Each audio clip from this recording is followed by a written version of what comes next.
Halo sahabat-sahabat Katolik, kembali jumpa lagi bersama kami, grup promotor Gereja Sejati. Hari ini kita merayakan pesta Santo Andreas Rasul. Santo Andreas berasal dari Betsaida di Galilea tanah Israel. Ia bersama saudaranya Simon Petrus adalah teman sekota kelahiran dengan seorang murid Yesus yang lain, yaitu Filipus. Andreas dan Petrus hidup dengan bekerja sebagai nelayan penjala ikan di Danau Galilea. Mereka tinggal serumah bersama-sama dengan ibu mertua Petrus di kota Kapernaum. Awalnya, Andreas adalah murid Yohanes Pembaptis.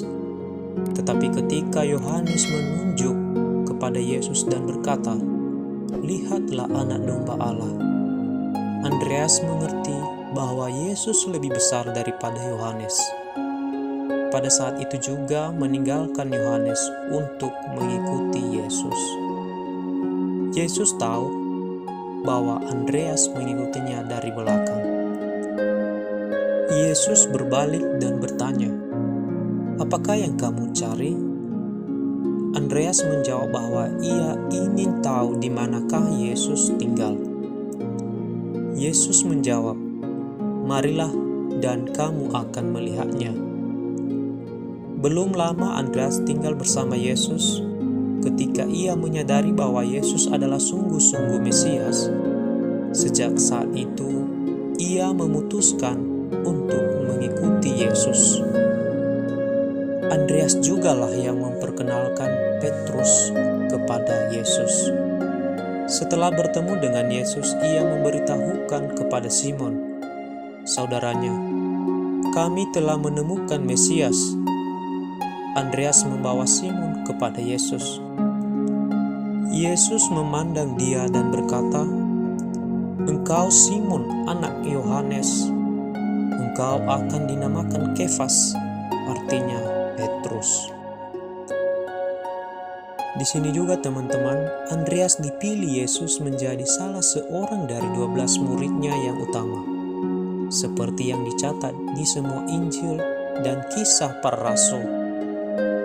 Andreas selalu berada di sisi Yesus dalam semua perjalanannya.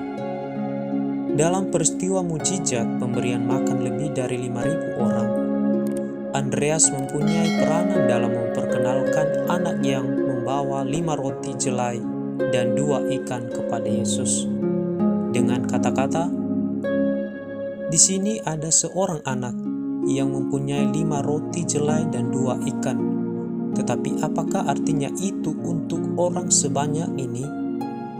Yohanes bab 6 ayat 5-9.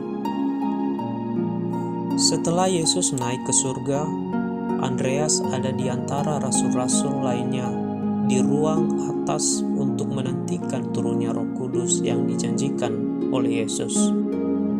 Konon, ia kemudian mewartakan Injil di Skythia dan Yunani.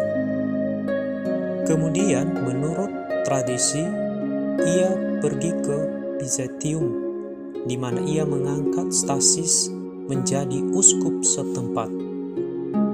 Menurut tradisi, Andreas wafat sebagai martir di Patras, Achaia, Yunani. Ia digantung pada sebuah saltire, salib yang berbentuk huruf X, selama 2 hari. Dan selama itu, ia terus berkhotbah kepada khayalak yang datang menyaksikannya. Ia tidak dipakukan, melainkan diikat saja pada salib itu.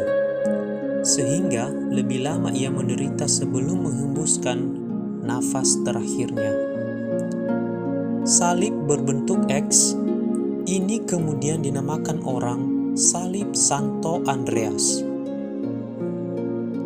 Santo Hieronymus juga menulis bahwa relikwi Santo Andreas diambil dari Patras dan dibawa ke Konstantinopel atas perintah Kaisar Konstantius kedua sekitar tahun 357. Relikwi ini kemudian disimpan di gereja para rasul kudus di Konstantinopel.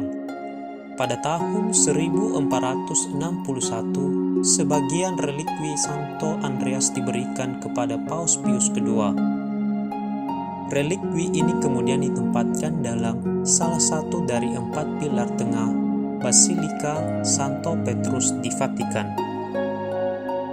Pada September 1964, Paus Paulus ke-6 sebagai itikat baik terhadap Gereja Ortodoks Yunani memerintahkan agar semua relikwi dan peninggalan Santo Andreas yang berada di Vatikan dikirim kembali ke Patras.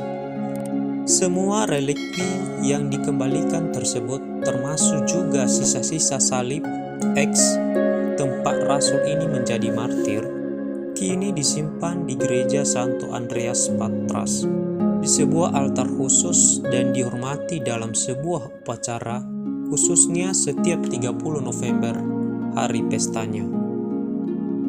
Santo Andreas juga dihormati sebagai santo pelindung untuk negara Skotlandia. Bendera negara Skotlandia adalah gambar dari salib Santo Andreas.